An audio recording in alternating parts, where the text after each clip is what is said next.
Si Elmer Castillo ay isinilang sa isang maliit na baryo sa Bulacan.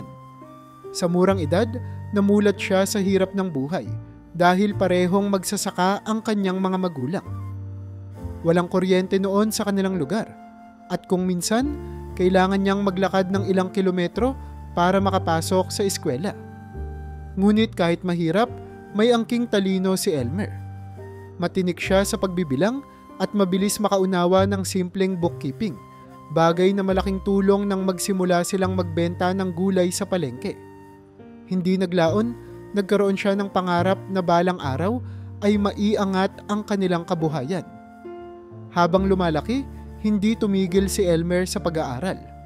Kapag umuulan at hindi makapagtrabaho sa bukid, makikita siyang nakalubog ang ilong sa mga aklat tungkol sa agrikultura at negosyo. Nanay, tatay, balang araw magkakaroon tayo ng sariling tindahan. Madalas niyang sabihin habang nakangiti. Ang kanyang mga magulang, kahit pagod, ay palaging sinasabihan siyang magpatuloy sa kanyang mga pangarap.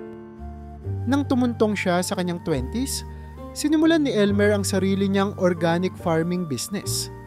Sa simula, maliit lang ang kanyang itinanim na mga gulay.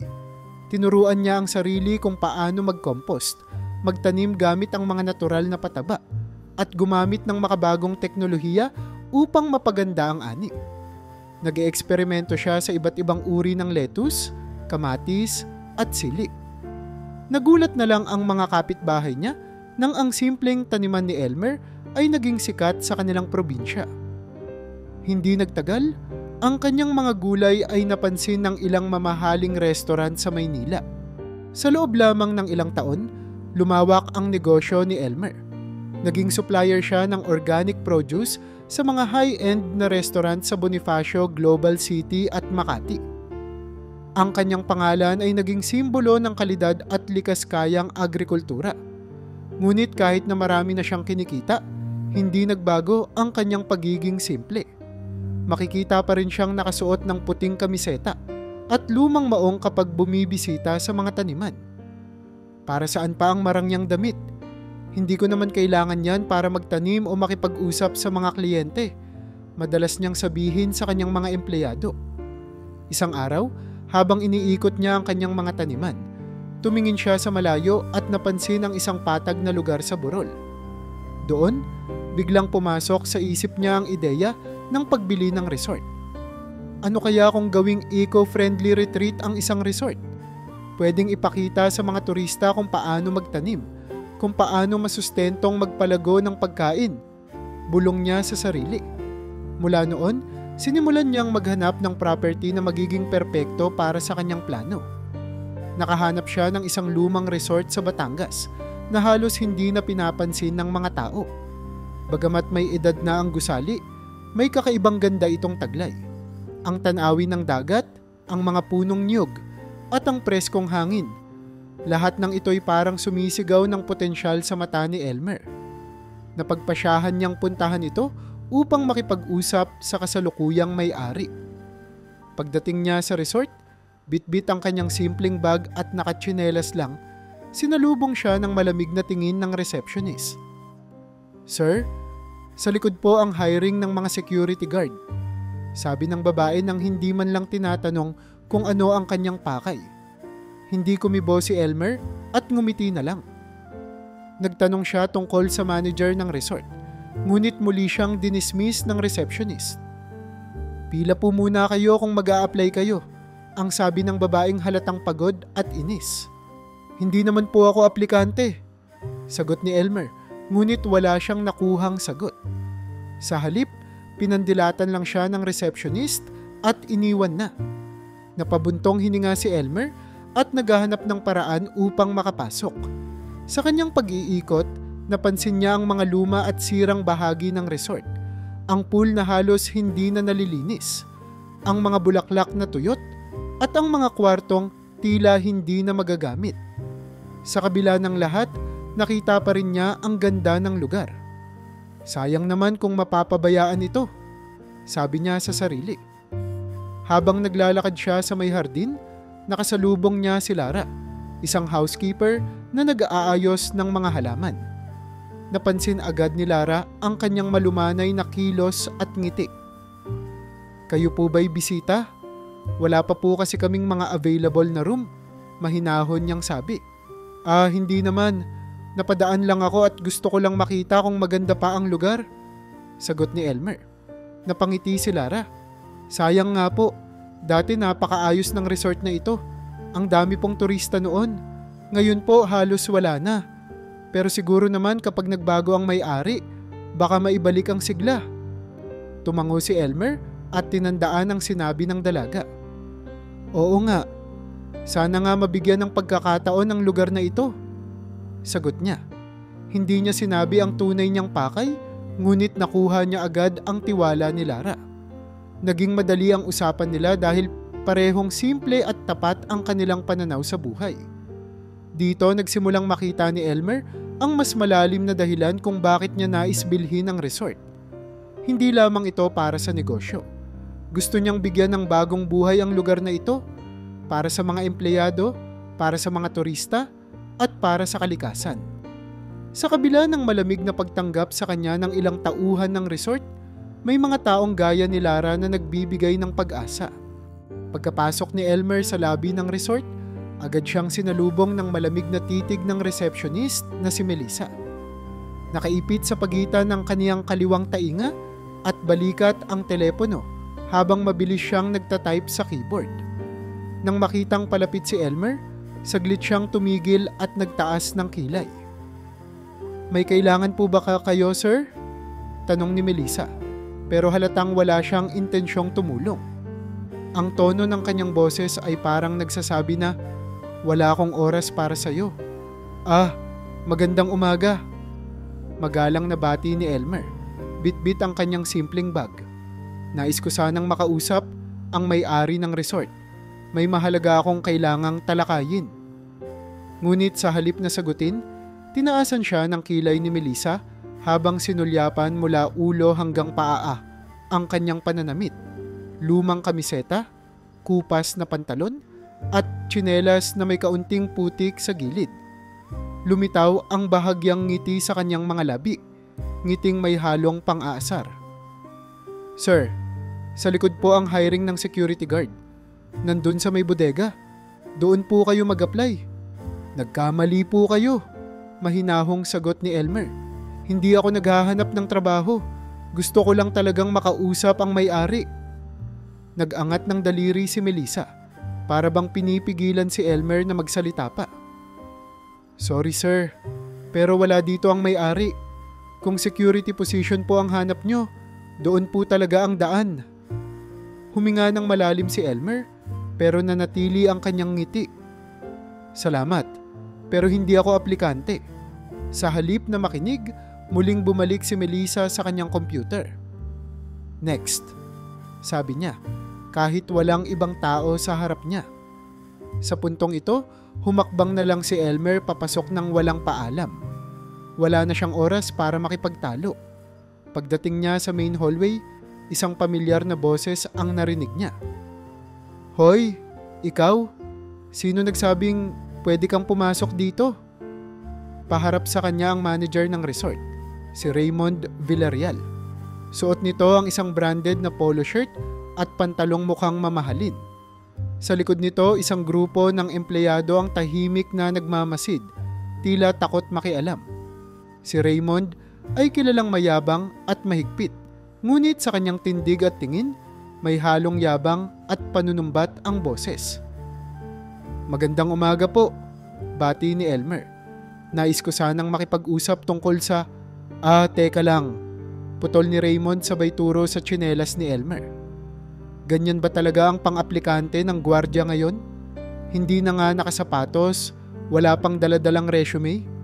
Doon ka na lang sa likod mag-apply. Wala akong oras para sa mga, bisita tulad mo. Huminga ng malalim si Elmer. Mukhang may misunderstanding po tayo. Mahinahong sagot niya. Hindi ako aplikante. Gusto ko lang sanang makausap ang, wag ka nang magpaliwanag. Mabilis na putol ni Raymond. Tingnan mo nga ang itsura mo. Anong gagawin mo rito kung hindi ka magtatrabaho? Balik ka na lang doon sa hiring area. tumalikod si Raymond at nagsimulang maglakad papalayo. "Melissa, papuntahin mo to sa likod." "Sir, okay lang po. Kakausapin ko na lang muna ang isang supervisor," sabi ni Elmer. Sinusubukang ipaliwanag, ngunit hindi na siya pinakinggan. "Bahala ka kung ayaw mong sumunod. Basta wala ka nang maabala dito," sagot ni Raymond na hindi man lang lumingon. Nanatiling kalmado si Elmer. Bagamat alam niyang mali ang tingin sa kanya ng mga tao sa resort, naisip niyang walang saysay ang makipagtalo. Sa halip, inikot niya ang mata sa paligid upang maunawaan ang totoong kalagayan ng lugar. Ang kanyang likas na pagiging mapanuri ang umiral. Sa kabila ng ganda ng lokasyon, kapansin-pansin na maraming bagay ang hindi naaalagaan.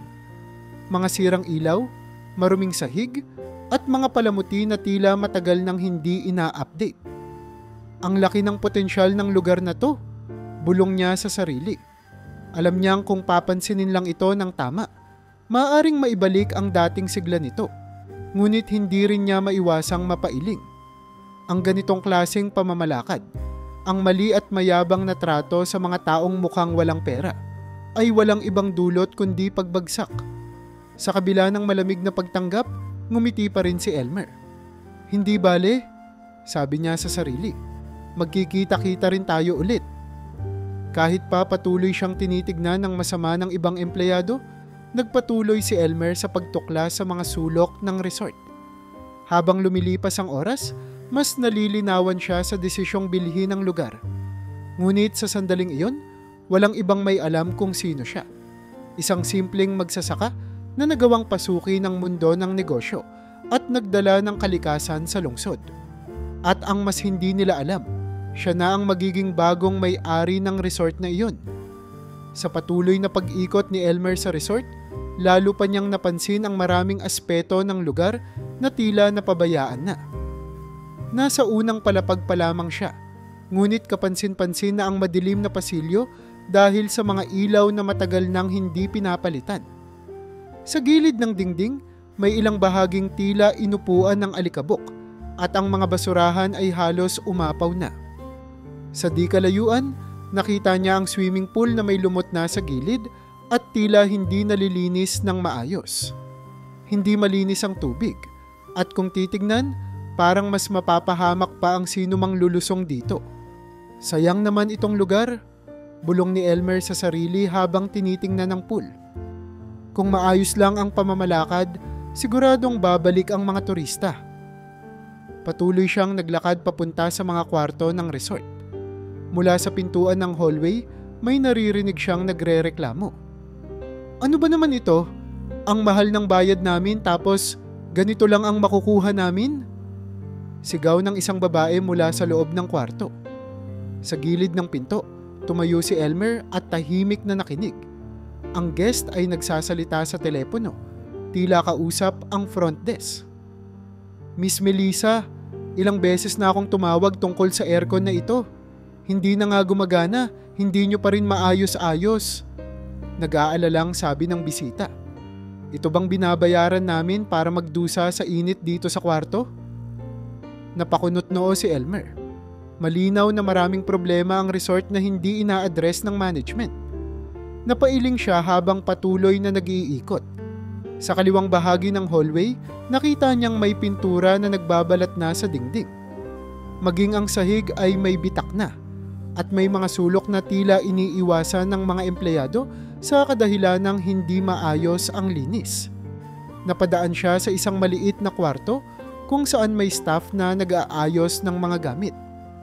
Doon niya nakilala si Lara San Juan, isang simpleng empleyado na tahimik lang na nag-aayos ng mga lumang kurtina. May dalawa pa siyang kasamang tauhan, ngunit halata namang si Lara ang gumagawa ng karamihan ng trabaho. "Pasensya na po, sir. Hindi pa po ito nalilinisan ng maayos. Wala pa kasing maayos na maintenance na binibigay sa amin," sabi ni Lara nang makita si Elmer na tumitingin sa mga gamit. "Ginagawa ko na lang po ang kaya ko para hindi naman mukhang masyadong napabayaan." Ngumiti si Elmer at lumapit. "Mahalaga ang ginagawa mo, miss. Sa tingin ko, kahit papaano, ikaw ang dahilan kung bakit hindi pa tuluyang bumabagsak ang lugar na ito. Nagulat si Lara at nagtanong, "Pasensya na po, pero bisita po ba kayo dito? Hindi ko po kasi madalas makita ang ibang mga guests na tumitingin sa likod ng mga kwarto." "Parang ganun na rin," sagot ni Elmer na may ngiti sa labi. "Nagpapalipas lang ng oras. Tinitingnan ng paligid." Natawa si Lara. "Kung tinitingnan niyo po ang paligid, maghanda na po kayo sa mga hindi niyo magugustuhan. Napakarami po talagang dapat ayusin dito." Dahil sa pagiging bukas ni Lara, sinamantala ni Elmer ang pagkakataon para magtanong-tanong. "Mabigat ba ang trabaho dito? Mukhang ikaw lang ang gumagawa ng maraming bagay." "Medyo po," sagot ni Lara. "Pero kahit ganito, mahal ko pa rin ang lugar na ito. Sayang kasi, napakaganda pa naman dati. Sa mga lumang litrato dito, makikita nyo kung gaano kasigla ang resort noon. Pero simula nang magkaproblema sa management, unti-unti na itong bumagsak." Napabuntong hininga si Elmer. Malinaw na maraming taong tapat pa rin sa resort kahit hindi na maganda ang kalagayan nito. Kung ganun, mukhang kailangan talagang may magbalik sa sigla ng lugar na ito. "Anya?" Nagtaka si Lara. "Bakit niyo po nasabi iyon?" "Wala naman," sagot ni Elmer, nagbibiro. "Isipin mo, ang ganda pa rin ng tanawin. Hindi lang maayos ang mga facilities, pero sa tamang tao, maibabalik ito." Napangiti si Lara. "Sana nga po. Napakarami na pong nagtrabaho dito na sumuko na lang. Ako naman po, naghihintay pa rin ng tamang pagkakataon." Bumalik si Elmer sa kanyang paglilibot. Sa bawat hakbang, mas nakikita niya ang potensyal ng lugar. Sa kabila ng mga sirang ilaw, maruming pool, at reklamo ng mga bisita, alam niyang hindi pa ito tuluyang patay. Ang kailangan lang nito ay isang bagong simula. Habang naglalakad siya sa hardin, tinignan niya ang mga puno ng niyog at ang tanawin ng dagat sa di kalayuan. Sa isipan niya, unti-unting nabubuo ang plano. Kung maging akin ito, gagawin kong mas magandang lugar. Gagawing eco-friendly retreat na magbibigay ng trabaho sa mga tulad ni Lara. Bulong niya sa sarili. Bumalik siya sa kanyang kwarto, dala ang inspirasyong nakuha niya sa mga nakita. Bagamat alam niyang malaking hamon ang pagbili ng resort, mas malinaw na sa kanya ngayon ang kanyang misyon. Ibalik ang dating sigla ng lugar, hindi lang para kumita, kundi para makapagbigay ng oportunidad at mag-iwan ng positibong epekto sa komunidad.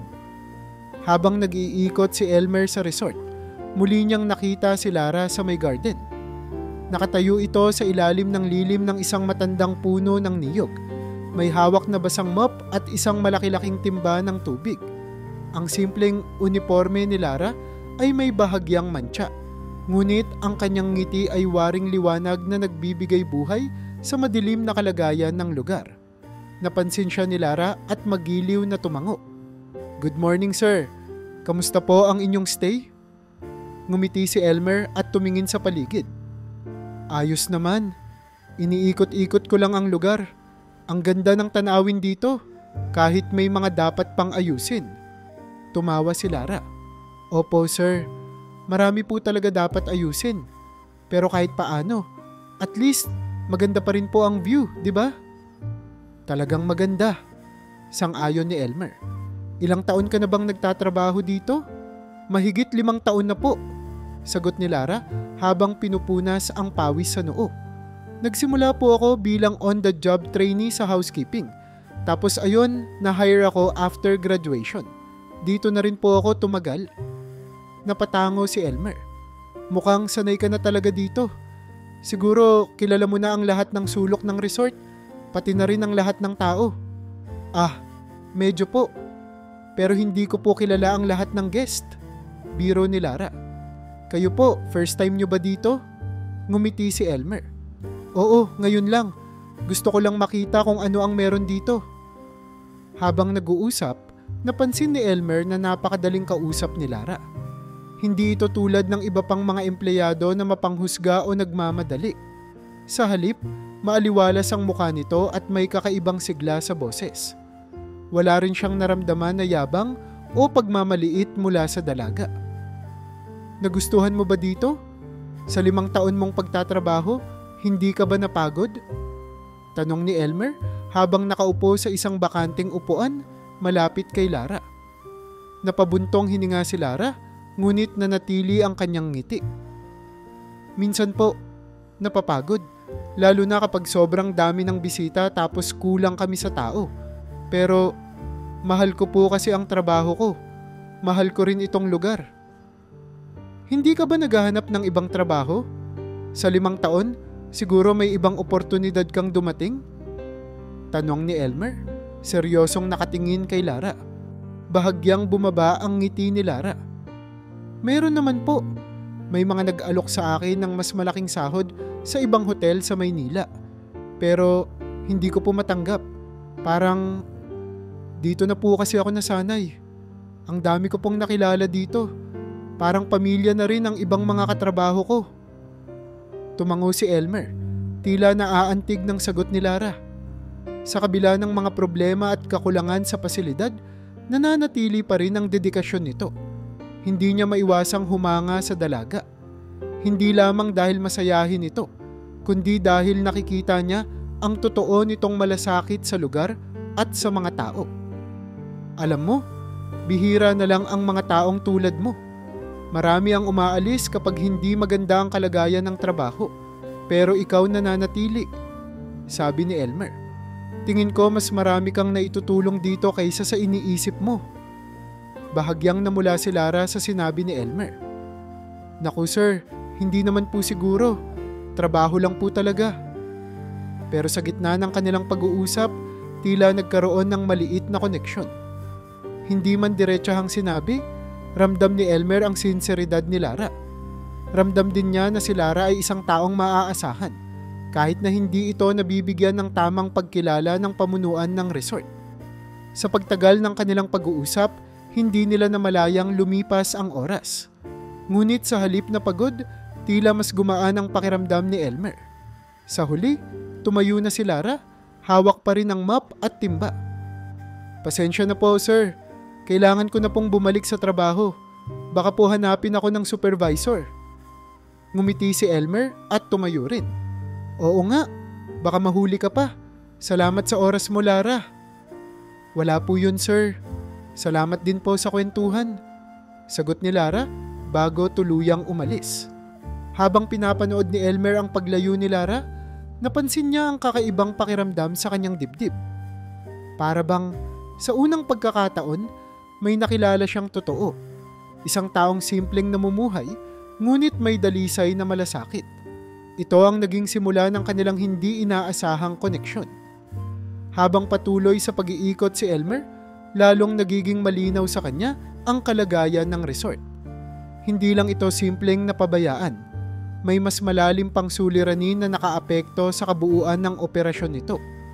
Sa kanyang pagtatanong-tanong at pakikipag-usap sa mga tauhan, unti-unti niyang nalaman ang mga detalye ng tunay na problema.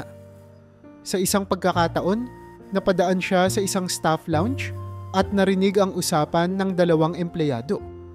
Nakatayo siya sa isang gilid, hindi naman sadyang nakikinig, ngunit sapat ang kanyang narinig upang magkaroon ng ideya.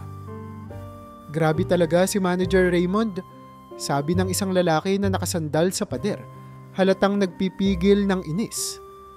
Ang laki ng kinikita niya mula sa mga under-the-table deals. Pero tayo, ganito lang. Walang dagdag sa sweldo, pero siya halos linggo-linggo may bago siyang relo o sapatos. Tumango ang isa pang staff na babae. Bit-bit ang isang tray ng baso. Oo nga, ang masama pa, yung perang dapat para sa maintenance, napupunta sa bulsa niya, kaya hindi maayos ang mga gamit dito. Nakakahiya sa mga bisita. Narinig ni Elmer ang usapan, ngunit nanatili siyang tahimik. Sa isip niya, nagkakaroon na ng linaw ang kanyang hinala. Hindi lang kapabayaan ang dahilan kung bakit lubog sa problema ang resort. Mayroong katiwalian sa pamamalakad. Kinabukasan, nagkaroon siya ng pagkakataong makausap si Lara ulit habang ito'y naglilinis ng isang hallway. Lara, pwede ba kitang tanungin tungkol sa manager nyo? Umpisang tanong ni Elmer. Si Manager Raymond po. Sagot ni Lara, halatang nag-aalinlangan. Bakit po, sir? Wala naman. Gusto ko lang malaman kung anong tingin mo sa kanya. Mukhang marami siyang hawak na responsibilidad. Sagot ni Elmer na pilit na pinapanatiling casual ang usapan. Siya po... Well, siya po talaga ang nasusunod dito. Pero kung minsan po, parang mas iniisip niya ang sarili niya kaysa sa resort. Alam niyo po, parang mas nauuna ang personal na interes niya kaysa sa kapakanan namin dito. Tumingin si Lara sa paligid. Parang sinisigurado niyang walang ibang nakikinig. Pasensya na po, pero ganun po talaga ang napapansin namin. Napansin ni Elmer ang pag-aalangan ni Lara, kaya hindi na siya masyadong nagtanong pa. Sa halip, nagpasalamat siya at umalis na lamang. Pero ang kaunting impormasyon mula kay Lara ay sapat na upang dagdagan ang kanyang haka-haka. Malinaw na si Raymond ay isang manager na hindi tapat sa kanyang tungkulin. Sa mga sumunod na araw, patuloy na nakarating kay Elmer ang mga reklamo mula sa iba't ibang bisita. Maraming turista ang nadismaya dahil sa mga hindi maayos na serbisyo at hidden charges na hindi naman ipinaliwanag noong una. Isang pamilya ang nakausap niya sa lobby, halatang naiinis habang nagrereklamo sa front desk. Akala namin fully inclusive na ang bayad namin, pero bakit lahat may dagdag na singil? Yung pool access, parking, pati tubig sa kwarto, may dagdag na bayad? Ani ng ama ng pamilya, halatang iritado. Tumayo lang sa gilid si Elmer, tahimik na nanonood. Ang receptionist na si Melissa, sa halip na ayusin ang sitwasyon, ay parang wala nang pakialam. Nandyan po lahat sa fine print. Kung may tanong pa kayo, i-email nyo na lang ang management. Fine print? Hindi man lang ito na ipaliwanag ng maayos nung nag-book kami. Ang gulo ng sistema nyo. Sagot ng lalaki bago tuluyang umalis. Bit-bit ang mga bag ng kanyang pamilya. Napabuntong hininga si Elmer. Sa dami ng ganitong reklamo, hindi na siya nagtaka kung bakit nagkakaroon ng masamang reputasyon ang resort. Bukod sa mga reklamo, nabalitaan din niya na may balak pala si Raymond na ibenta ang resort. Ayon sa isang usap-usapan sa staff lounge, balak nitong ibenta ito sa isang dayuhang negosyante na walang pakialam sa mga empleyado. Narinig ko, sabi ng isang waiter na nagbababa ng tray ng pagkain. Balak niyang ibenta sa isang Chinese investor. Mukhang gusto lang gawing commercial complex. Wala nang pakialam kung mawalan ng trabaho ang karamihan sa atin. Ganon? Paano tayo? Ang dami nating nakasalalay dito. Sagot ng isa pang staff. Yun na nga, walang malasakit. Basta makuha lang niya ang komisyon niya sa bentahan, bahala na tayo. Habang naririnig ito ni Elmer, hindi niya maiwasang makaramdam ng awa para sa mga tao sa resort. Alam niyang wala silang laban kung magkataong matuloy ang balak ni Raymond. Sa bawat araw na dumadaan, lalong tumitibay ang desisyon ni Elmer. Kailangan niyang bilhin ang resort bago pa ito mapunta sa maling kamay. Ang mga empleyado, ang mismong resort, at ang ganda ng lugar na ito. Lahat ay kailangan niyang iligtas mula sa kasalukuyang kalagayan nito. Nang gabing iyon, naupo si Elmer sa isang lumang wooden bench sa gilid ng beach. Pinagmamasdan niya ang alon habang sinisikap pag-isipan ang susunod niyang hakbang. Sa kabila ng katiwalian, sa kabila ng mga problema, alam niyang may pag-asa pa. Sa tamang pamamalakad, maibabalik niya ang dating sigla ng resort at maiaangat ang buhay ng mga empleyado. Muling sumilay ang ngiti sa kanyang muka. Alam na niya ang kanyang gagawin. Habang nilinaw sa isip ni Elmer ang plano, napagdesisyunan niyang makipagkita kay Don Ernesto Vega, ang kasalukuyang may-ari ng resort. Bagamat hindi kalakihan ng resort, matagal na itong pag-aari ni Don Ernesto. Mula pa noong kabataan nito, kilala siya bilang isang tahimik ngunit makapangyarihang negosyante noong kanyang kasikatan.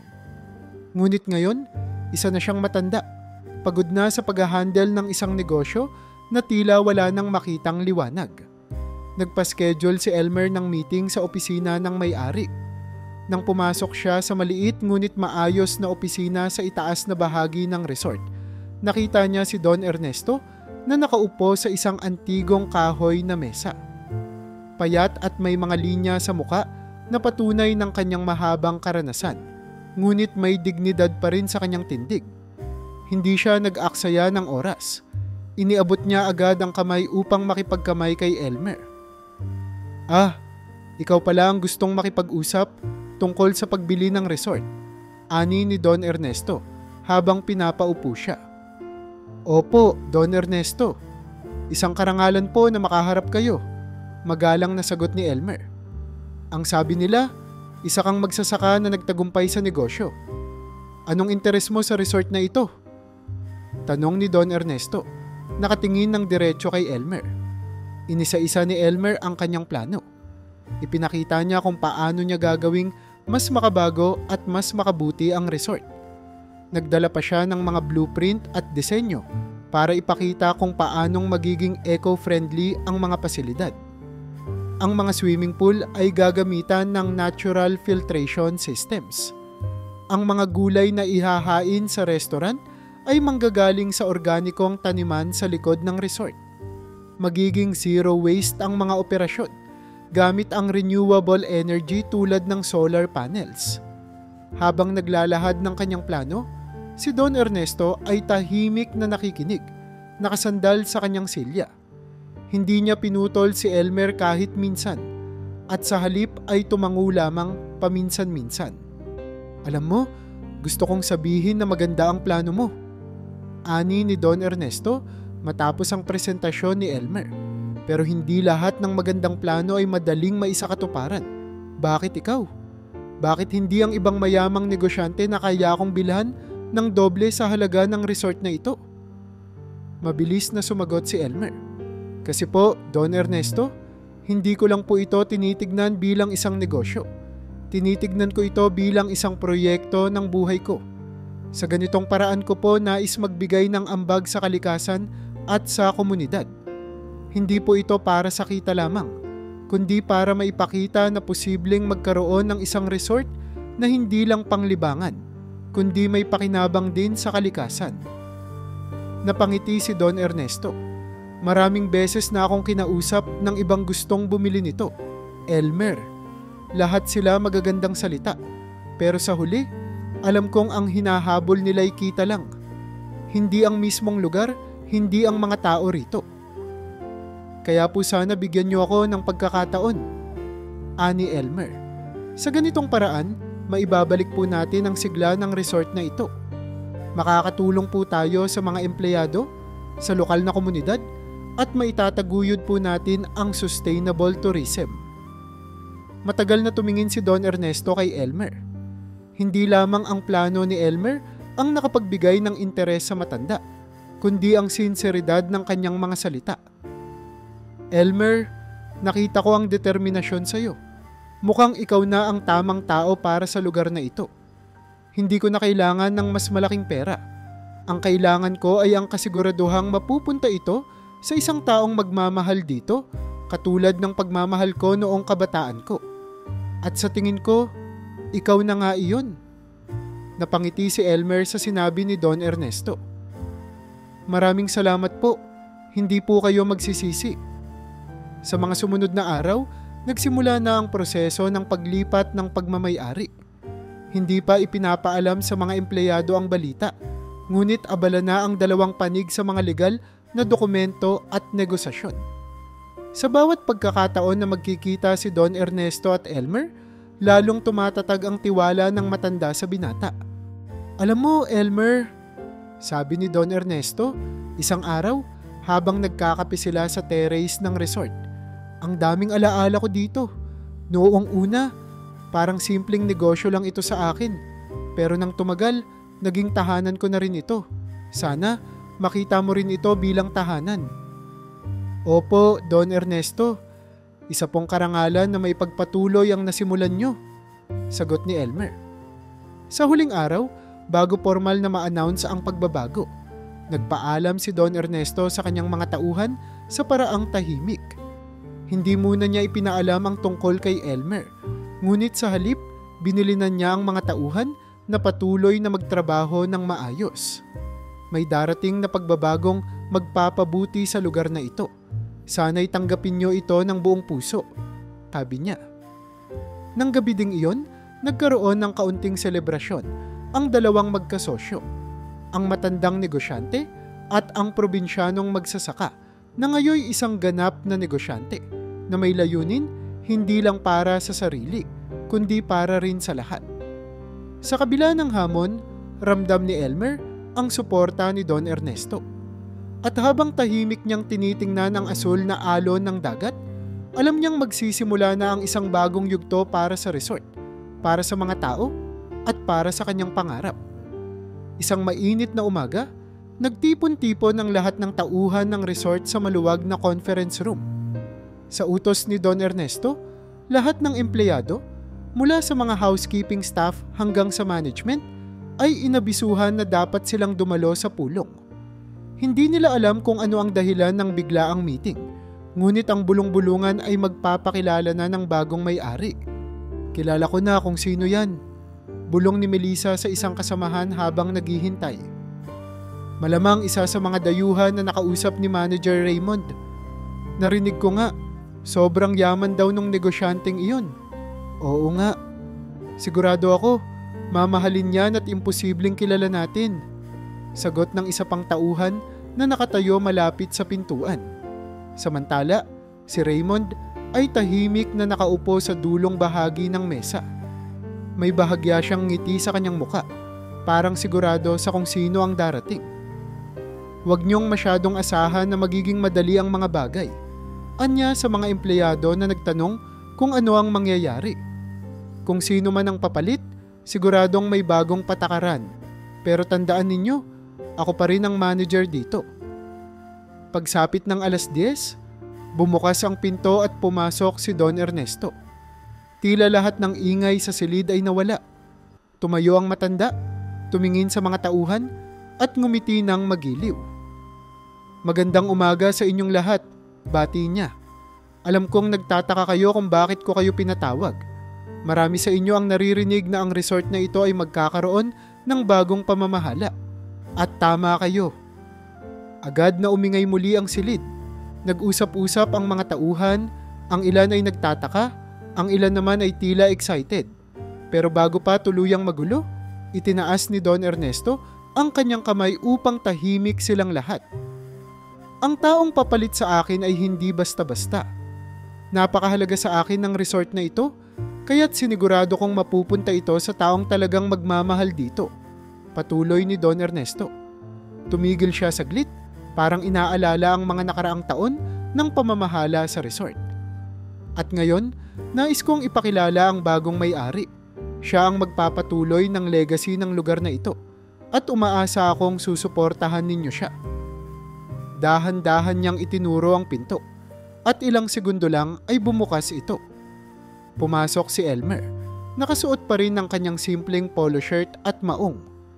Nakatayo siya ng diretso, ngunit halata sa kanyang mukha ang kaunting kaba. Nagulat ang lahat.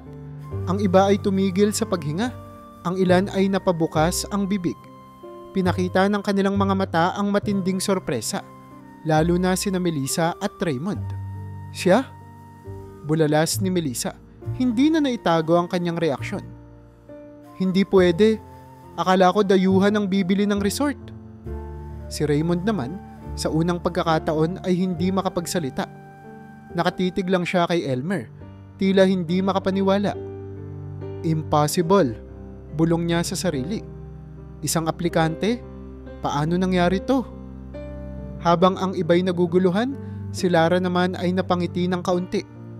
Habang pinapanood si Elmer, napaisip siya kung paano magbabago ang lahat. Masaya siya dahil alam niyang mabuting tao si Elmer, ngunit hindi niya maiwasang mag-alala. Anong mangyayari sa relasyon namin? Tanong niya sa kanyang isip. Paano kung mag-iba ang tingin niya sa akin ngayon na may-ari na siya? Tumayo si Don Ernesto sa gitna ng silid at itinuro si Elmer. Ito ang bagong may-ari ng resort. Tahimik ang lahat Halos marinig ang bawat galaw ng mga tauhan. Si Elmer naman ay bahagyang ngumiti at tumango bilang pagsang-ayon. "Magandang umaga po sa inyong lahat," panimula niya. "Alam kong marami sa inyo ang nagugulat, pero gusto ko pong iparating na hindi magbabago ang layunin ng resort na ito. Sa halip, sisiguraduhin kong maibabalik ang sigla ng lugar, pati na rin ang tiwala ng mga bisita at empleyado." Sa puntong iyon, unti-unting nagkaroon ng reaksyon mula sa iba't ibang empleyado. May mga nag-uusap na muling nagkakaroon ng pag-asa, habang ang iba ay nananatiling nagdududa. Habang nagsasalita si Elmer, si Raymond ay dahan-dahang tumayo, niluwagan ang kanyang kurbata, at nagsalita sa mas mahinang boses. "Sir, kung ganun, paano na kami rito? Ano ang plano mo sa pamamalakad ng resort?" Tiningnan ni Elmer si Raymond. Hindi niya ito inaway o tinapatan ng yabang. Sa halip, mahinahon niyang sinagot ang tanong nito. "Tulad ng sinabi ko, ang layunin ko ay muling pasiglahin ang resort. Pero kasabay ng pagbabagong iyon, kailangang magkaroon ng mga pagbabago sa sistema. Gusto ko ng patas na pamamahala. Gusto ko ng mas maayos na serbisyong nararapat para sa mga bisita at sa mga empleyado. Sana tulungan niyo akong abutin iyon." Muling natahimik ang silid. Alam ni Raymond na ang sagot na iyon ay hindi lang isang simpleng pahayag. Ito ay isang babala na may darating na pagbabago sa ilalim ng bagong pamamahala. Habang nagtutuloy si Elmer sa kanyang pananalita, unti-unting nababawasan ang tensyon sa silid. Ang mga tauhan na noong unay nag-aalala, ngayon ay nagiging bukas sa ideya ng isang bagong simula. At si Lara, bagamat may halong kaba, ay napanatag sa mga sinabi ni Elmer. Napansin niya ang seryosong determinasyon sa mata nito. "Siguro," sabi ni Lara sa sarili, "mas mabuting hintayin ko na lang at alamin kung paano magbabago ang mga bagay." Sa huli, sa kabila ng mga gulat at pagdududa, nagtapos ang meeting sa isang pangako. Isang panibagong yugto para sa resort at sa lahat ng taong nagtatrabaho rito. At si Elmer, kahit patahimik at simple ang dating, ay nakapag-iwan ng matibay na impresyon. Isang leader na may malasakit, handang muling buhayin ang lugar na minsang nakalimutan. Matapos ang anunsyo, sinimulan ni Elmer ang kanyang unang hakbang bilang bagong may-ari ng resort. Sa loob lamang ng ilang araw, nagbigay siya ng malinaw na mensahe. Magbabago ang pamamalakad. Sa isang pagtitipon kasama ang lahat ng tauhan, ipinahayag niya ang kanyang plano. "Alam kong marami sa inyo ang nagtataka kung ano ang magiging direksyon natin mula ngayon," panimula ni Elmer habang nakatayo sa harap ng mga empleyado. "Ngunit gusto kong sabihin sa inyo na ang layunin ko ay hindi lamang kumita ng pera. Gusto kong gawing mas maayos ang ating lugar ng trabaho, mas patas ang trato, at higit sa lahat, maibalik ang sigla ng resort na ito. Nais kong maging proud kayo sa lugar na pinagtatrabahuhan ninyo." Nakikinig ang mga tauhan, ngunit may ilan pa ring nag-aalinlangan. Maging si Raymond, na noon ay tahimik na nakatayo sa gilid, ay nakamasid, nakakunot noo, at parang hindi sigurado kung paano tatanggapin ang mga sinasabi ng bagong may-ari. Isa sa mga unang ipinag-utos ni Elmer ay ang pagpapalinis ng lahat ng record ng resort. Iniutos niya ang isang audit upang alamin kung paano nagamit ang pondo sa nakalipas na taon. Napansin niyang maraming parte ng resort ang hindi naalagaan. Sirang ilaw, lumat kupas na mga kortina, at swimming pool na halos hindi na magamit. Sa kanyang pagsusuri, nalaman niyang maraming pera ang lumabas mula sa kaban ng resort, ngunit walang malinaw na resulta. Nang makumpleto ang audit, dito lumabas ang mga nalalaman na kalokohan ni Raymond. Lumitaw na may mga transaksyong under the table. May mga resibong hindi maipaliwanag kung saan ginamit ang pondo. At may ilang kontrata na tila pabor lamang sa iilang supplier na malapit kay Raymond. Ang mga ito ay ipinakita sa harap ni Elmer ng isang auditor. "Sir, ito po ang summary ng aming findings," sabi ng auditor. "Maraming mga contract payments na hindi na-verify. Meron ding ilang kwarto na kinalkula ang renovation. pero hindi naman naayos. Ang mga pondo para sa bagong kagamitan ng housekeeping hindi po natanggap. Tumango si Elmer, halata sa kanyang mukha ang seryosong pag-iisip. Alam niyang hindi pwedeng palampasin ang mga ganitong gawain. Pinatawag niya si Raymond para mag-usap sa kanyang opisina. "Raymond, gusto kong marinig ang paliwanag mo," seryosong sabi ni Elmer nang magkaharap sila. "Sir, lahat naman ng transaksyon ay aprobado. Hindi ko naman hawak lahat ng detalye ng mga kontraktor."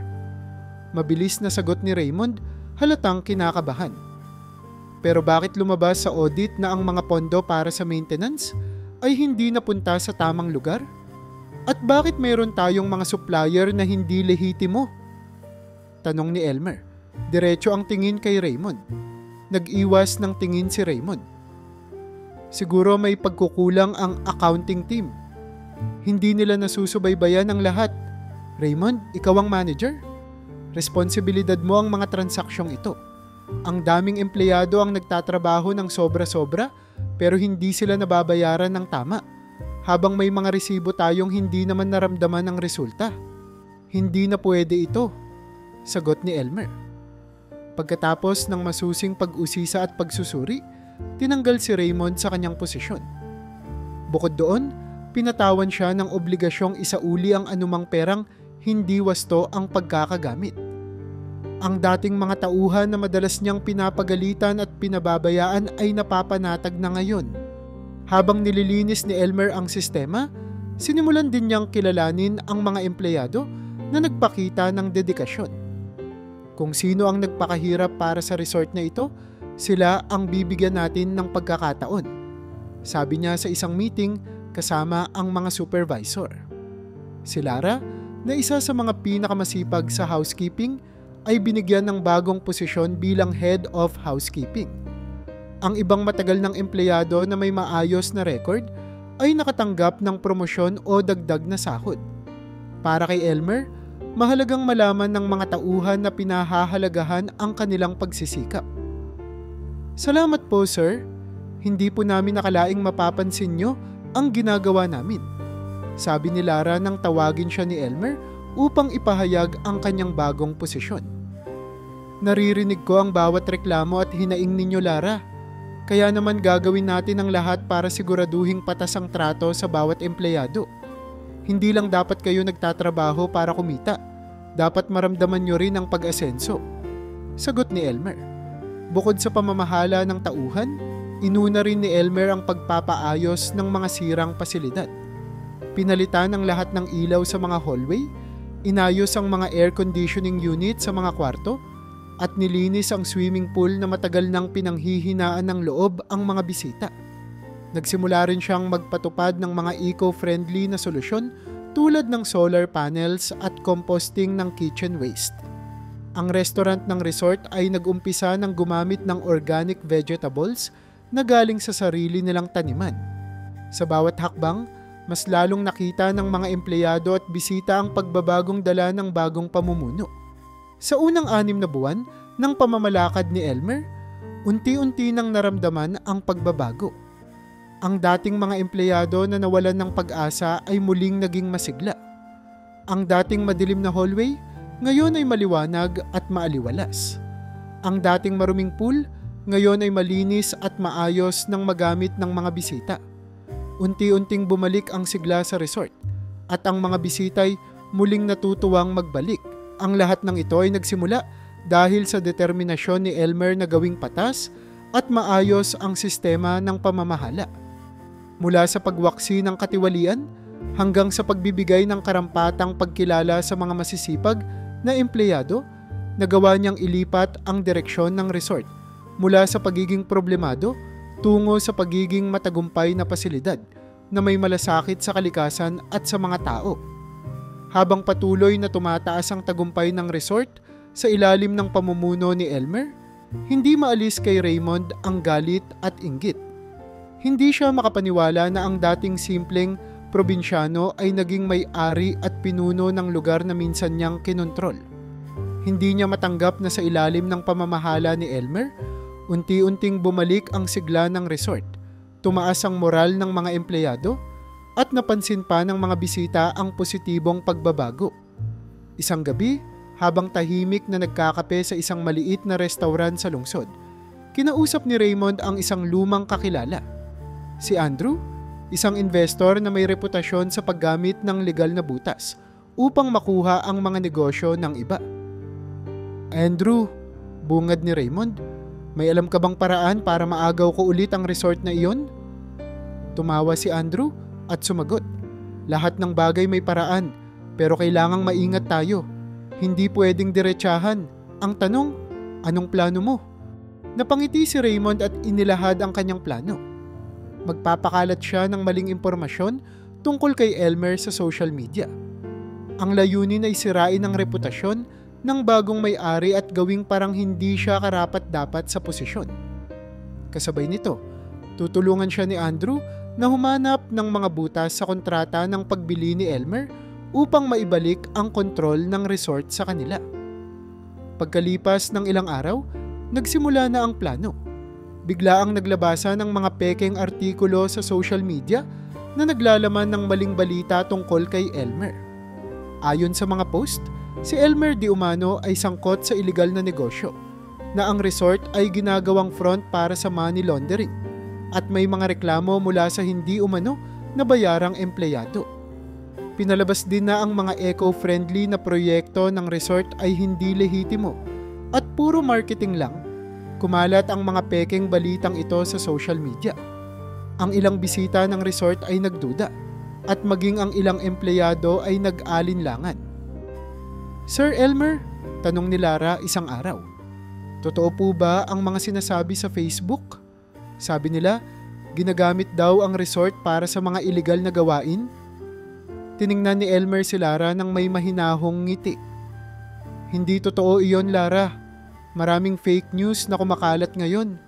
Wala akong itinatago at sisiguraduhin kong malalabanan natin ito. Bagamat malinis ang konsensya ni Elmer, hindi niya binaliwala ang nangyayari. Kumuha siya ng legal team upang imbestigahan ang pinagmulan ng mga pekeng balita. Napag-alaman nila na may mga dummy account at website na sinadyang gawin upang sirain ang kanyang pangalan. Hindi nagtagal, nahanap nila ang koneksyon. Ang mga pekeng balita ay nagmumula sa mga tao na kilala ni Raymond. Sa kabila ng mga pagsubok, nanatiling matatag si Elmer. Sinigurado niyang ipakita ang transparency ng kanyang pamamahala. Naglabas siya ng mga ulat tungkol sa kita at gastos ng resort, pati na rin ng mga patunay ng mga sustainable projects na sinimulan niya. Nagsagawa rin siya ng mga town hall meetings para sagutin ang mga tanong ng empleyado at bisita at ipaliwanag ang totoong nangyayari. Ang mahalaga, sabi niya sa kanyang team, ay ipakita natin ang katotohanan. Hindi natin kailangang makipag-away sa mga taong gumagawa ng kasinungalingan. Gawin lang natin ang tama. Hindi nagtagal, humina ang epekto ng mga pekeng balita. Natutunan ng mga tao na ang mga kumakalat na impormasyon ay hindi totoo. Dumami ang sumusuporta kay Elmer, kabilang na ang mga empleyado at loyal na bisita. Ngunit hindi pa rito nagtatapos ang plano ni Raymond. Dahil sa tulong ni Andrew, nagsimula siyang magsampa ng mga legal na kaso laban sa resort. Gumamit sila ng mga technical loophole, inangkin na ang ilang aspeto ng pagbili ay hindi ayon sa batas, at sinubukang pigilan ang operasyon ng resort sa legal na paraan. Subalit, hindi basta-basta ang pagiging mapagmatyag ni Elmer. Sa tulong ng kanyang mga abogado, mabilis nilang na-counter ang mga alegasyon ni Raymond. Sinuri nila ang bawat dokumento, bawat kontrata, at bawat detalye ng transaksyon. Hindi nagtagal, nahuli si Raymond sa sarili niyang mga butas. Lumitaw na ang karamihan ng kanyang mga pahayag ay pawang kasinungalingan, at ang mga ebidensyang ipinakita niya ay peke. Sa kalaunan, ang buong kaso laban sa resort ay naibasura, at ang laban ni Raymond ay tuluyang nalantad bilang isang desperadong hakbang upang maagaw muli ang kontrol. Ang mga abogado ni Elmer ay nagsampa ng kontrademanda laban kay Raymond para sa libelo, at maling paggamit ng sistema ng hukuman. Hindi nagtagal, natuluyan si Raymond sa korte. Tuluyang nawasak ang kanyang reputasyon at napilitan siyang magbayad ng malaking danyos. "Raymond," sabi ni Elmer nang huling magkaharap sila sa hukuman, "hindi mo kailangang gawin ang lahat ng ito. Ang resort ay para sa lahat, hindi lang para sa akin o sa'yo. Sana matuto ka mula rito." Pero hindi na sumagot si Raymond. Tanging bagsak ang kanyang balikat at walang masabi. Sa huli, napanatili ni Elmer ang kanyang integridad at muling napatunayan na ang pagkamakatwiran at matibay na prinsipyo ang magdadala ng tagumpay. Naging leksyon ang pangyayaring ito hindi lamang para sa kanya, kundi para sa buong komunidad ng resort. Napagtanto nilang higit pa sa kita o pangalan ang mahalaga, ang paggawa ng tama, ang pagkakaroon ng layunin, at ang pag-aalaga sa bawat tao na nasa kanilang paligid. Sa paglipas ng mga linggo, habang patuloy na inaayos ang resort, mas madalas nang magkasama sina Elmer at Lara. Hindi sinasadya, ngunit sa bawat pag-uusap at bawat simpleng sandaling magkasama sila, tila lalong lumalalim ang kanilang pagkakaunawaan sa isa't isa. Isang araw, habang abala si Lara sa pag-aayos ng isang kwarto, tumigil si Elmer sa may pintuan. Hawak niya ang isang malaking karton na puno ng mga bagong kortina at iba pang mga gamit na iniutos niyang palitan. "Lara, pasensya ka na. Mukhang dagdag trabaho na naman ang dala ko," sabi ni Elmer habang inilalapag ang karton sa isang mesa. Napatingin si Lara at bahagyang ngumiti.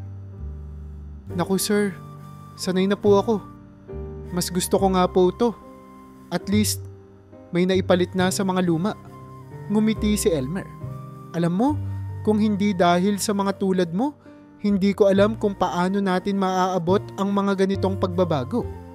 "Trabaho lang po sir." "Wala to," sagot ni Lara, ngunit halata sa kanyang tono na natutuwa siya sa pagkilala. Sa bawat araw na nagdaraan, lalong napansin ni Lara kung gaano kasimple si Elmer. Hindi siya mayabang, hindi rin mapaghanap.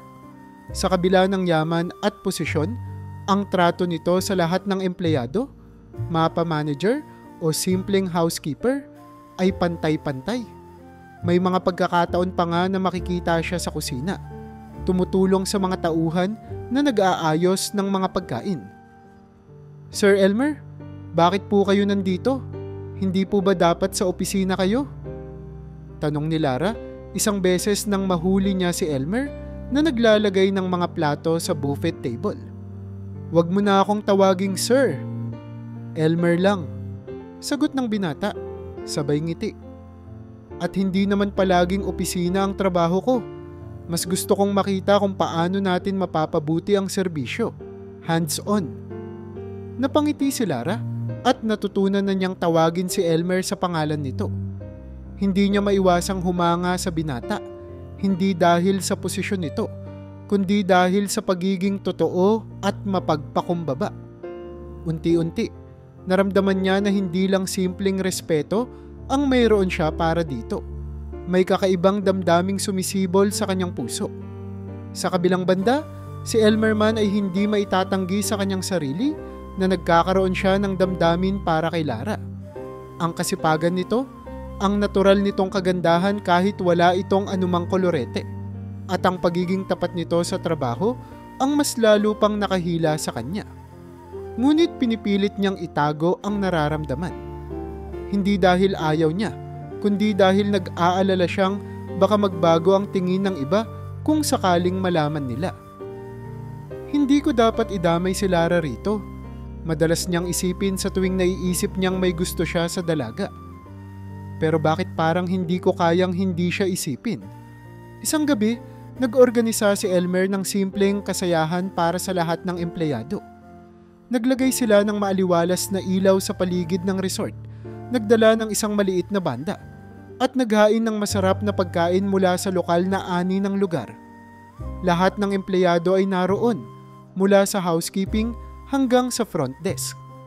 Nagpasya si Elmer na magbigay ng maikling talumpati bago mag-umpisa ang kasayahan. Salamat sa inyong lahat. Panimula niya habang hawak ang isang mikropono. Alam ko na marami tayong pinagdaanan nitong mga nakaraang buwan. Pero ang mahalaga, hindi tayo tumigil. Hindi natin binitiwan ang resort na ito.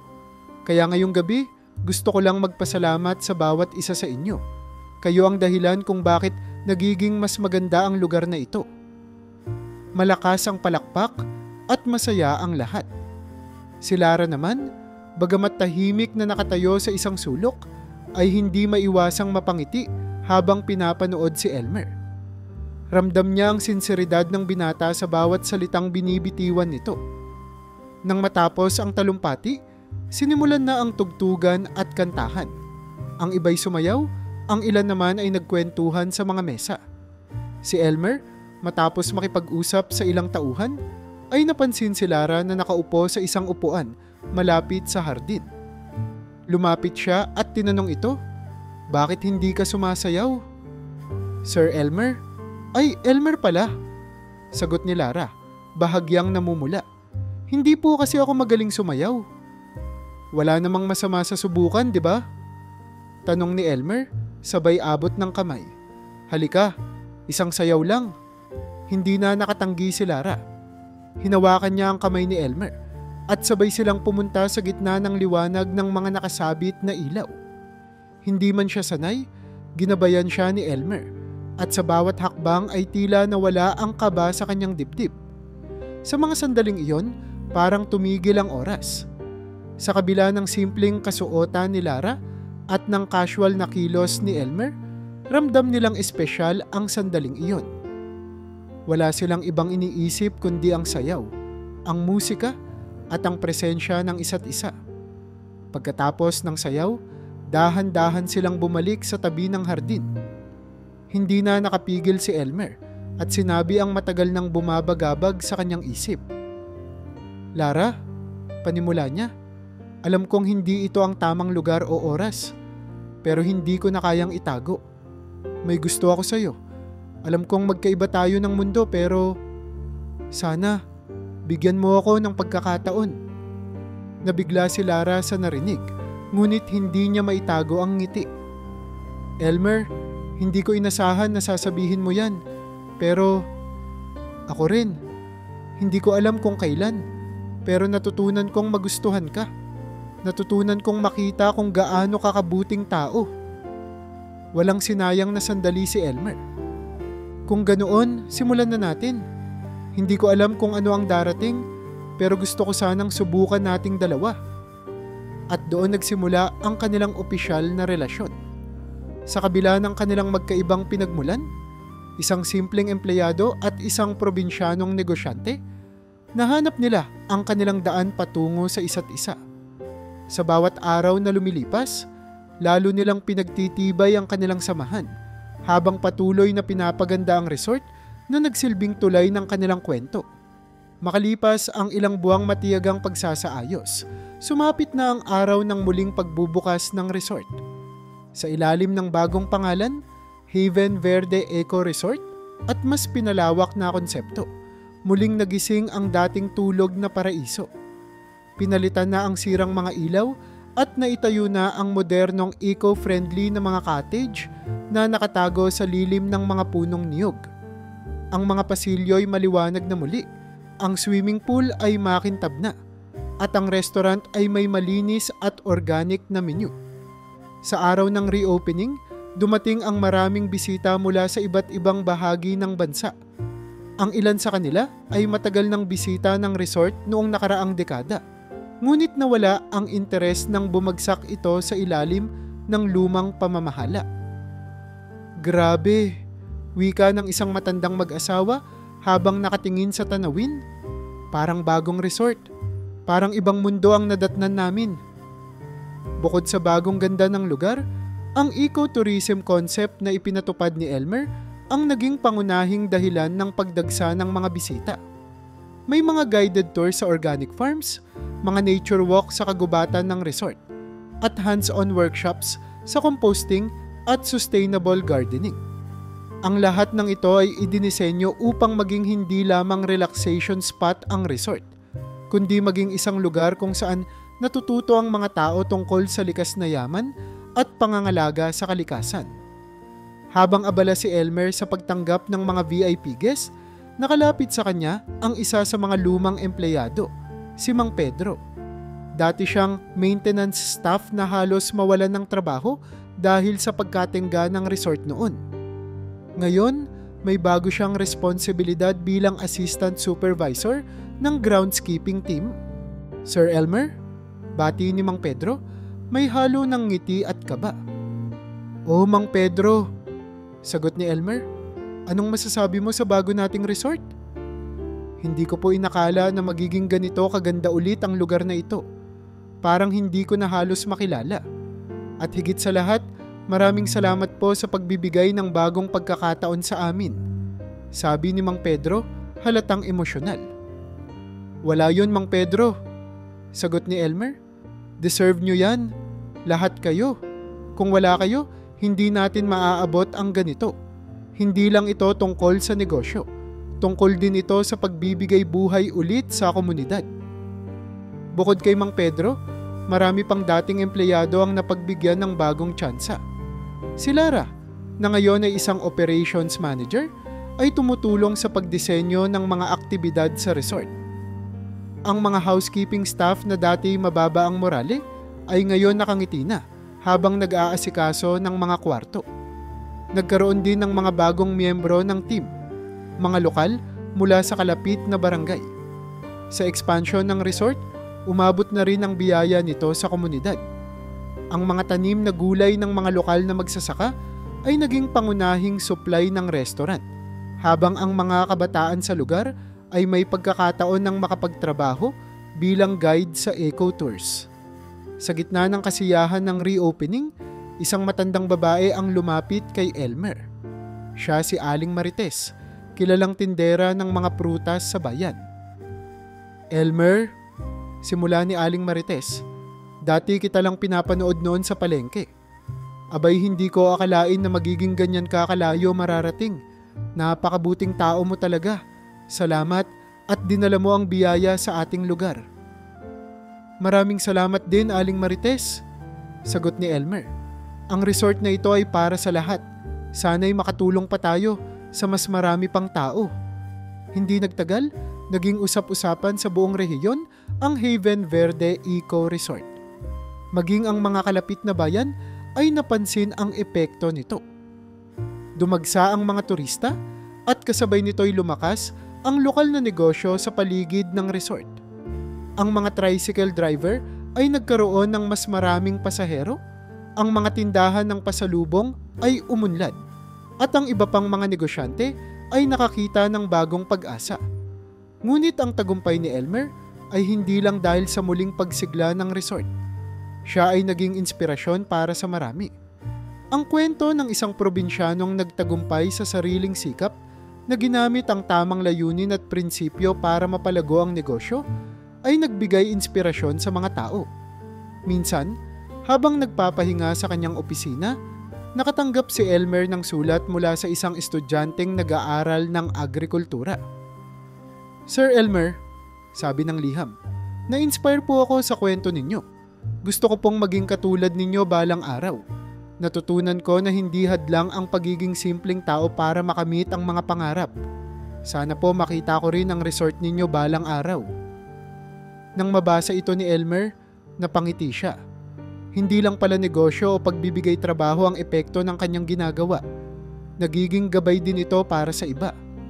At sa bawat taong natutulungan ng Haven Verde, hindi lamang siya isang may-ari ng resort. Siya ay isang pinuno, isang tagapagturo, at isang inspirasyon para sa mga nangangarap. Ilang buwan matapos ang reopening ng resort, tila lahat ng aspeto ay tuluyan ng umaayos. Napansin ni Elmer na mas naging masigla ang araw-araw na operasyon. Mas maaliwalas ang mga ngiti ng mga empleyado at masaya ang mga bisita.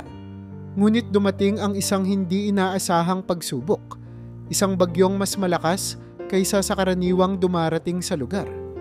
Napabalita ang paparating na bagyo 3 araw bago ito tumama. Hindi ito basta-basta lamang. Inaasahang magdadala ito ng malalakas na ulan, matitinding hangin, at posibleng pag-apaw ng tubig sa kalapit na mga lugar. Nang matanggap ang babala, agad na tinawag ni Elmer ang lahat ng department heads para sa isang emergency meeting. Lahat tayo kailangan maghanda, sabi ni Elmer. Nakatayo sa harap ng kanilang conference room habang kaharap ang mga supervisor. Kasama si Lara nakatabi niya sa mesa. Ligtas dapat ang mga bisita, empleyado at ang resort. Magtalaga tayo ng mga evacuation areas, mag-imbak ng pagkain at siguruhing walang matitira sa mga mabababang lugar. Sir, tanong ng isa sa mga maintenance heads, paano kung bumigay ang ilan sa mga lumang cottage na hindi pa natin lubos na ayos? Dapat nating unahin ang mga iyon, sagot ni Elmer. Lara, pwede bang ikaw ang mag-asikaso sa listahan ng mga bisitang kailangang ilipat? Oo, Elmer, sagot ni Lara, tahimik ngunit seryoso. Uumpisahan ko na agad. Sa loob ng 3 araw, naging abala ang buong team. Nilipat nila ang mga bisita mula sa mas malalapit sa dalampasigan papunta sa mas matataas na lugar. Ang restaurant area ay ginawang pansamantalang evacuation center at sinigurado ng staff na may sapat na pagkain, tubig at medical supplies. Si Elmer mismo ay tumulong sa pagkakarga ng mga kahon ng pagkain. Sinigurado ang mga generator at tinutulungan ang mga empleyado sa pagsil ng mga bintana at pintuan ng mga kwarto. Pagdating ng araw ng bagyo, tumama ito ng mas malakas pa sa inaasahan. Ang hangin ay tila umiiyak sa lakas at ang ulan ay walang tigil sa pagbuhos. May ilang bahagi ng resort ang nagkaroon ng minor damages. Mga nabaklas na bubong, nasirang ilaw at ilang nasirang pinto. Ngunit sa kabila nito, walang nasaktan ni isa. Ang mga tao, bisita at empleyado ay ligtas sa mga itinakdang evacuation areas. Nang humupa ang bagyo kinabukasan, agad na lumabas si Elmer at Lara upang tingnan ang kalagayan ng buong resort. May ilang punong nabuwal, may mga bakanteng cottage na nabasa ng ulan, at ang swimming pool area ay puno ng mga dahon at putik. Ngunit sa kabila ng nakikita nilang pinsala, ang mga empleyado ay agad ding nagtrabaho upang ayusin ang lugar. Tila naging mas mabilis ang kanilang kilos dahil alam nilang si Elmer at Lara ay nariyan sa tabi nila. Lara, tingnan mo itong area sa dulo, sabi ni Elmer habang itinuturo ang isang natibag na pader ng bakod. Kailangan natin itong i-prioritize. Maaaring makapasok ang tubig dito kapag muling umulan. Sige, Elmer, kukunin ko ang maintenance team para simulan na ito, sagot ni Lara habang itinatala sa clipboard ang mga kailangan nilang gawin. Sa bawat sulok ng resort na inaayos nila, tila lalong tumitibay ang relasyon ni na Elmer at Lara. Hindi lang sila nagtutulungan bilang boss at empleyado. Naging malinaw na pareho silang nagmamalasakit sa lugar na iyon at sa mga tao sa paligid nila. Si Lara, na dati tahimik lang sa tabi, ay natutong magbigay ng suhestyon at umako ng mas malalaking responsibilidad. Si Elmer naman ay lalong humanga sa sipag at dedikasyon ni Lara, na hindi nag-atubiling makipagtrabaho kasama ang mga housekeeping staff sa paglilinis ng mga kwarto at minsan pang tumulong sa pag-aayos ng isang sirang bintana. Habang natapos nila ang paglilinis at pag-aayos ng resort, magkasama silang naupo sa isang maliit na patio sa tabi ng dagat. Ang araw ay nagsisimula ng bumalik at ang tubig sa dalampasigan ay unti-unti nang kumakalma. Hindi ko akalain na malalampasan natin ito ng ganito, sabi ni Elmer, humigop ng mainit na kape mula sa isang thermos na dala ni Lara. Ang totoo, Elmer, medyo natakot din ako, sabi ni Lara, tumatawa ng bahagya. Pero alam ko kasi na nariyan ka, kaya hindi ako nawala ng pag-asa. Ngumiti si Elmer. Ikaw ang dahilan kung bakit naging maayos ang lahat. Kung wala ka, baka hindi ko nakayanin. Sandaling natahimik si Lara, ngunit kitang-kita sa kanyang mga mata ang kasiyahan. Alam mo, Elmer, simula niya, natutunan ko ngayong araw na ang tunay na yaman ay hindi sa pera o sa laki ng resort na ito.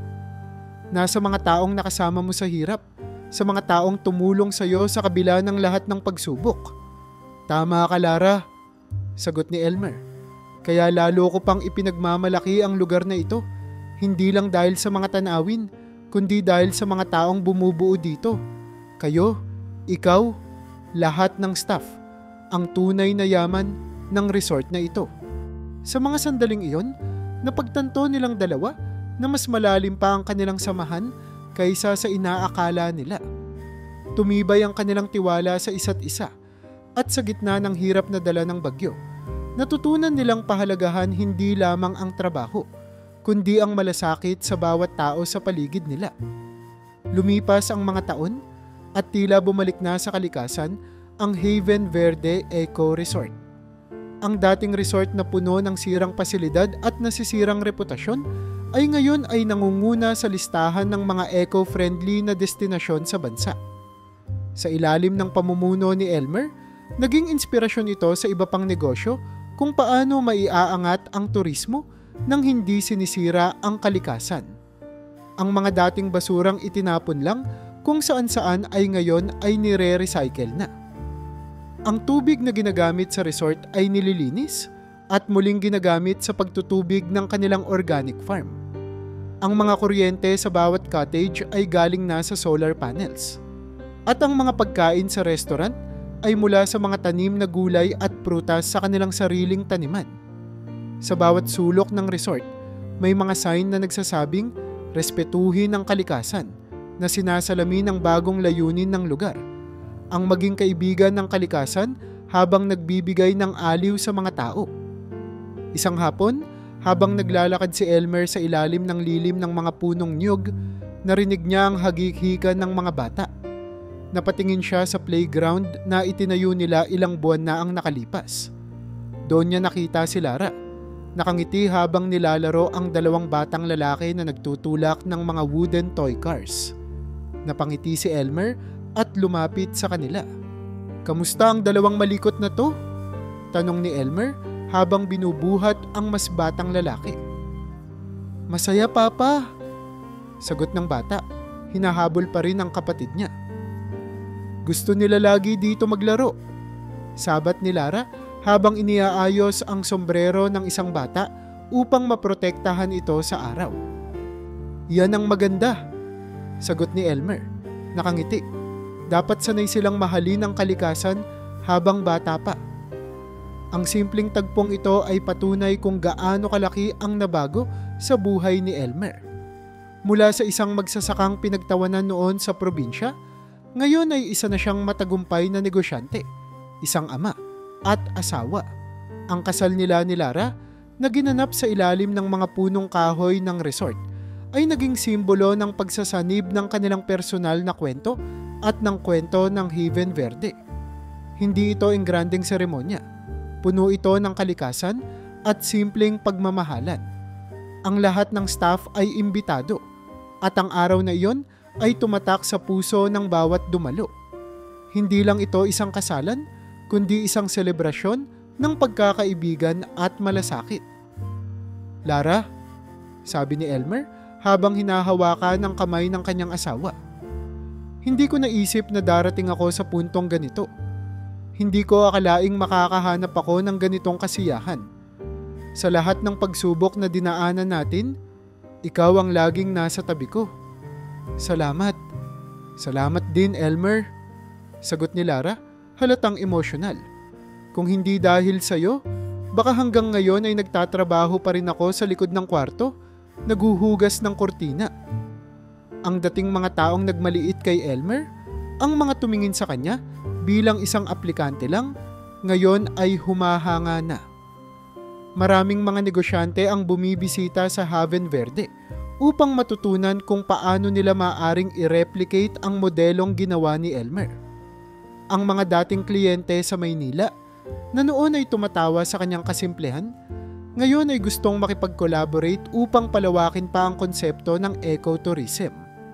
Sa bawat pagkakataong maririnig niya ang papuri mula sa mga dati niyang kritiko, ngumiti lang siya at iiling ng bahagya. "Akala nila hindi ko kaya, pero mas mabuti na rin siguro na hindi nila ako pinansin nun. Sabi niya minsan kay Lara habang nasa harap sila ng maliit na campfire sa resort. Kung hindi dahil doon, baka hindi ko nagawang patunayan sa sarili ko na kaya kong magtagumpay ng hindi na kailangang sumunod sa kagustuhan nila. Napangiti si Lara. At ngayon, ikaw na ang hari ng paraiso mo. Pero ang maganda, hindi ka nagbago. Simpleng tao ka pa rin. Sa kabila ng lahat, nanatiling simple si Elmer. Hindi siya bumili ng magarbong sasakyan o nagtayo ng mansyon. Mas pinili niyang manatili sa simpleng bahay sa loob ng resort kasama ang kanyang pamilya.